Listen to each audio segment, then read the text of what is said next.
Il y a aujourd'hui un responsable du blocage, je tiens à le dire ici, c'était le patron de Total et d'ExxonMobil. Moi, j'appelle Emmanuel Macron à réquisitionner ces deux patrons, à les mettre dans une salle et à leur dire maintenant, vous allez à la table des négociations. Vous trouvez que la et vous pression n'est négociez pas avec les salariés. suffisante Mais bien sûr. Emmanuel Macron, s'il a envie de prendre son téléphone et d'appeler les deux PDG, il les appelle pour les mettre autour de la table. Donc il a une responsabilité. Aujourd'hui, il fait le choix du rapport de force. Moi, j'espère qu'il va réquisitionner les patrons et leur dire ça suffit maintenant.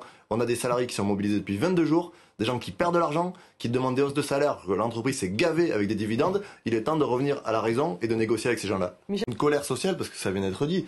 Il y a des entreprises qui ont fait des bénéfices records. Enfin, parce qu'on parle de SO, mais c'est ExxonMobil. C'est 19 milliards sur 3 mois. Total, c'est 19 milliards sur 6 mois.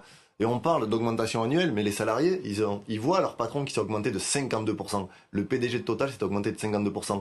Et les salariés demandent 10% d'augmentation de salaire, ce qui représente, c'est chiffré, c'est 151 millions d'euros pour l'entreprise Total, qui vient de verser 2,6 milliards de dividendes supplémentaires en avance aux actionnaires. Donc la mobilisation, moi je le dis, c'est une question de justice sociale. Est-ce que les salariés aujourd'hui qui produisent la richesse doivent en toucher une partie, doivent avoir des justes rémunérations? Parce que j'ai entendu des salaires, 5 6 000 euros, ce sont des mensonges absolus de la direction Total. Venez sur les piquets de grève, les gens sont à 2 500, 3 000 euros. Alors ça dépend si on parle du net ou du brut. Pour un On va pas travail revenir en sur, 3-8, on va en rester un peu respirant plus. du carburant toute la journée dans des conditions de travail qui sont compliquées. C'est des salariés qui travaillent en 3-8 avec des conditions de travail qui sont pas simples.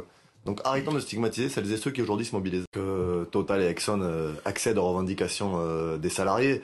Parce que je crois que les salariés de Total aujourd'hui et de Exxon, ils se battent pas que pour eux, ils se battent pour l'ensemble des salariés de ce pays, pour avoir des salaires dignes. Vous aviez parlé tout à l'heure du SMIC. Le gouvernement peut revaloriser par exemple le SMIC, ce qu'il n'a pas voulu à l'Assemblée et l'extrême droite d'ailleurs a voté. Pour ne pas revaloriser le SMIC, nous on le portait à 1500 et aujourd'hui à 1600 euros au regard de la crise. Et vous avez dit une minorité. Dans votre sondage, il y a quasiment plus de 40% des Françaises et des Français qui aujourd'hui soutiennent le mouvement.